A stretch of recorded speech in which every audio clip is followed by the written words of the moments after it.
এত সুন্দর করে রুটি বানাইছি আমি নিজেই অবাক। যাই হোক, আমার কাছে একটা ডিম আছে আর একটা সস আছে।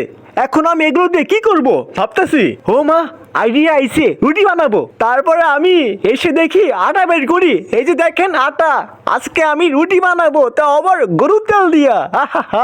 ভাই রে ভাই, দেখছেন কত সুন্দর এটা আমি তেল ঢালি। যদি আমি কারোর জন্য তেল মারতাম তাহলে আজকে আমার বউ থাকতো। ইসমা, বউ নাই আর রুটি বানাই। এইখানে আপনার রুটি বানানোর জন্য যা যা লাগে আমি সবই দিব, কিন্তু বিশেষ করে ডিম দিব একটা। এই যে দেখেন পরিমাণ মতো কইরা পানি দিলাম, এখন একটুখানি মিশিয়ে নেই।